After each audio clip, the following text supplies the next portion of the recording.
নমস্কার, কেমন আছেন সকলে? আমি সুদীপ্ত শিলিগুড়ি থেকে আমার আরেকটি নতুন ভিডিওতে আপনাদের সকলকে স্বাগত জানাই।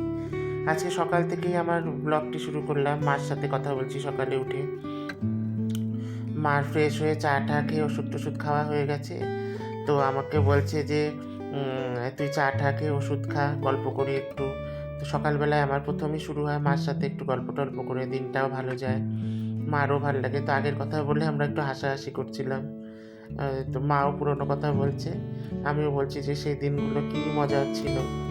আমি বলছি তুমি এখন গরম পড়ে গেছে তাও সোয়েটার পরে আছো। তারপরে মার এই ঘরের এই দিকটা একটু গুছিয়েছিলাম, একটু শোকেসটা ওইদিকে ছিল, এদিকে আনলাম।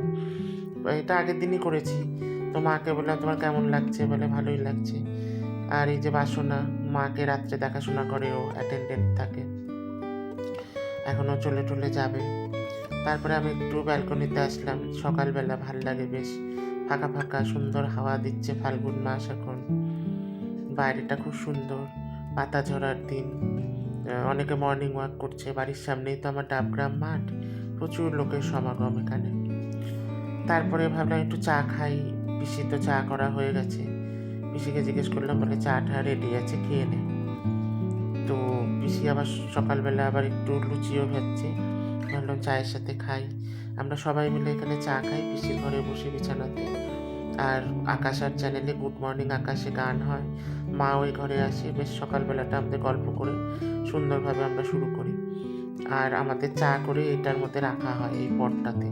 তারপরে আমরা সবাই যখন ফ্রেশ হয়ে যাই একসাথে খাই, তখনই খাওয়া হয়, রেখে দেওয়া হয় না, তখনই খেয়ে নেওয়া হয়। তো দুধ চাই কিন্তু আমাদের খাওয়া হয়। আপনারা কিন্তু বলবেন যে হেলথ কনসাস না আমরা।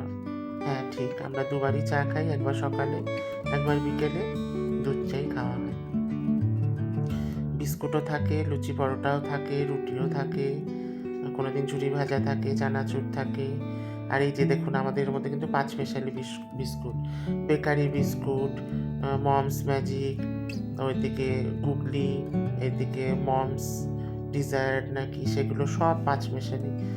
সবগুলো মিলিয়ে মিশিয়ে আমার খেতে খুব ভালো লাগে। তো বাসনাকেও বিস্কুট দিলাম, পিসিও খাবে, আমিও খাবো। মার তো আগেই খাওয়া হয়ে গেছে, মা তো সুগার ফ্রি খায়। বাসনাকে বললাম চা নিয়ে নে, পিসি নিয়ে খাচ্ছে। তারপরে আমি গেছিলাম মার ওই হাগিস প্যাম্পার সেগুলো লাগবে, অ্যাডাল্ট ডায়াপার, সেগুলো আনতে সার্জিক্যালে, গুরুদুয়ারার সামনে। তো ওদের কেবল তখন দোকান খুলেছে, তাই ওরা দোকান পরিষ্কার করছে। তখন একটু ফাঁকা থাকে তো রাস্তা, আনতে আমার সুবিধে হয়, ওই জন্য তাড়াতাড়ি গেছিলাম। তবে বাড়ি এসে সকালে ব্রেকফাস্ট টাস্ট করে ভাবলাম একটু ছাদে যাই। ছাদে আবার আমার মিলন তিথি আছে। মিলন তিথিকে বলুন তো, আমার 2টা পাখি বাজিস। তো দেখলাম মিলন তিথি বসে বসে গল্প করছে, ওদের আবার খুব মিল, কিউট কাপল ওরা। আমি বলি ওরা কিউট কাপল। তো যে ছেলে মেল ওর নাম মিলন, আর যে মেয়ে ওর নাম তিথি দিয়েছি আমি। ওরা অনেকদিন ধরেই আছে। ওদের আবার বন্ধু বান্ধব আছে, এই যে কাক, এই দুটো জোড়া, কিন্তু ওরা বন্ধু কম, একটু শত্রু, মানে দুষ্টু বন্ধু বেশি। কেউ শত্রু নয়, প্রকৃতিতে নেচারে কেউ কারো শত্রু নয়, সবাই সবার বন্ধু। কিন্তু যেহেতু নেচারগত পার্থক্য আছে, তাই ওদের মধ্যে একটু দুষ্টু মিষ্টি সম্পর্ক। আর দুটো চড়াই আসে, ওই চড়াই দুটো ওদের খুব বেস্ট ফ্রেন্ড। আপনাদের দেখাবো, দেখি আসলে পরে। আশেপাশে আছে, আওয়াজ পাচ্ছি, আমাকে দেখে একটু দূরে গেছে।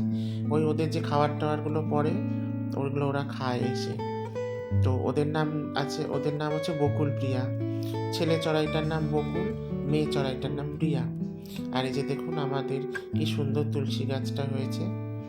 এখানে আমি মা তুলসীর বিবাহের দিন পুজো করেছিলাম, তো তাই তুলসী গাছে এই যে এত সুন্দর সাজানো।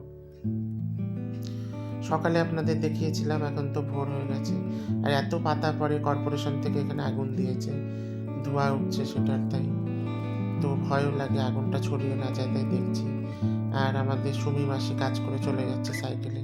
এটা আমার বাড়ির সামনের কামরাঙ্গা গাছ। এখন কামরাঙ্গা হয়নি, যখন হবে তখন বাচ্চা কাচ্চা ছেলেপেলের অত্যাচারে টেকা দেয়। আর ওই দূরে আমাদের মাঠ দেখা যাচ্ছে, লোকজন যাওয়া আসা করছে, এই তো। আর ওই উপরে মনে হয় বকুল প্রিয়ার বকুলটা বসে আছে, দাঁড়ান দেখি তো। হ্যাঁ, ওই যে দেখুন বকুল এসছে, আমাকে দেখে দূরে গিয়ে বসেছে। আর ওই যে একজন কাক বসে আছে, এটা বকুল। প্রিয়াও আছে, কাছে পিঠে কোথাও আছে। দাঁড়ান, ওই দিকটাতে দেখতে হবে, দেখি তো ওই কোনাটায় আছে না। ওই যে বসে আছে দেখুন, এই যে প্রিয়া বসে আছে, ওখানে বকুল, একসাথে হবে দুজনে। আবার আমাদের যে দুজন আছে মিলন তিথি, বকুল প্রিয়া এসে বাইরের গল্প করবে ওদের সাথে। সেই যে একটা কবিতা আছে না, খাঁচার পাখি গল্প করে বনের পাখির সাথে। এই যে দেখুন দুজনের কি ভালোবাসা, দুজনে গল্প করছে, দুজনে একসাথে বসে। বকুল প্রিয়াও আছে, ওরা আমি চলে গেলেই আসবে। এরা বাইরের খবর নেবে, যে বাইরের বন জঙ্গল, শহরের বন জঙ্গলের খবর কি তাই নেবে। এই তো, এই দুইজনের এত খাতির যে মানে কি বলবো আর। খাবারটাও ভাগ করে খাবে, দুজনে সারাদিন গল্প করবে। এই তো, ওদেরও সংসার এটা, আমারও একটুখানি ভাল লাগে ওদের দেখলে। তারপরে একটু নিচে আসলাম, এসে ভাবলাম আজকে একটু জিরা রাইস করি মটরশুঁটি দিয়ে, সেটা আপনাদের সাথে একটু শেয়ার করি। ওই জন্য এখানে নিয়ে নিলাম মটরশুঁটি। তো প্রথমে পিসি হচ্ছে বড় একটা হাঁড়ি বসিয়েছে, যেটাকে হান্ডির মতো বলা যায়, হান্ডি ওটা। ও পিসি খুঁজে নিয়ে আসছে আমাদের উপরের থেকে। তো ওটার মধ্যে বললো করতে, মুখটা বড় সড়ো করতে সুবিধে হবে। ঘি দিয়ে বেশি করব না, সাদা তেল আর ঘি মিশিয়ে করব, কারণ মাও খাবে তো, সুগার প্রেশার আছে। একবারে ওই ঘি দিয়ে খেলে যদি অ্যাসিড ট্যাসিড হয় তাহলে মুশকিল হবে। তাই বেশিটাই দেবো সাদা তেল, আর একটু ঘি দিয়েছি গন্ধের জন্য। গরম হোক, একটু নাড়িয়ে চাড়িয়ে নিই। তার মধ্যে এখন এর মধ্যে তেজপাতা আর জিরা ফোড়ন দেবো, আর একটু আদা দেবো।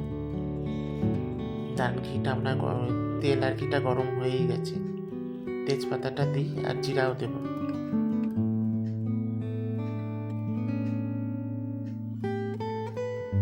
জিরা দিয়ে দিয়েছি, একটু নাড়াচাড়া করি।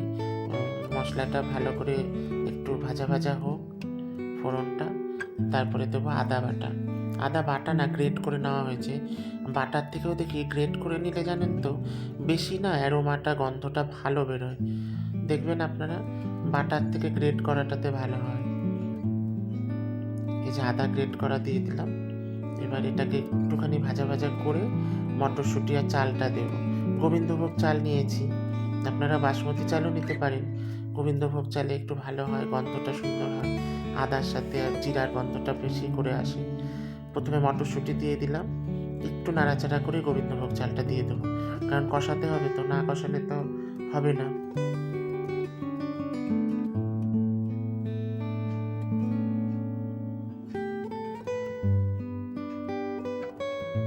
পুরো চালটাই দিয়ে দিই একবারে। প্রথমে চালটাকে না কিছু 10-15 মিনিট ভিজিয়ে রেখেছিলাম, তারপরে জল ঝরিয়ে নিয়েছি। আপনারাও তাই করবেন। এই জিরা রাইস মটরশুঁটি দিয়ে খেতে কিন্তু দুর্দান্ত লাগে, আপনারা বানিয়ে খাবেন, তারপরে দেখবেন। তারপরে একটুখানি এটাকে কষিয়ে নেব, নিয়েই তারপরে জলটা দিয়ে দেবো। ব্যাস, কষানো হয়ে গেছে। পরিমাণ মতো জল দিই। এখানে আপনারা দেখবেন চালের যে লেয়ারটা থাকবে ওপরে, তার থেকে 1 কর উপরে জল দেবেন। তাহলে আপনাদের এই যে পোলাও বলুন, জিরা রাইস বলুন, কোনো কিছুই নিচে তো লাগবেই না, ফেনাও হবে না, একদম ঝরঝরা হবে। আমি দেখাবো। ঢেকে দিলাম, ঢেকে 10-15 মিনিট ফুটুক, মাঝে মাঝে একটু নাড়াচাড়া করতে হবে। এই যে দেখুন কি সুন্দর হয়েছে, আপনারাও বানিয়ে খাবেন। আমার ভিডিওটা তাহলে এখানেই শেষ করছি। সবাই ভালো থাকবেন, সুখে থাকবেন। শুভরাত্রি।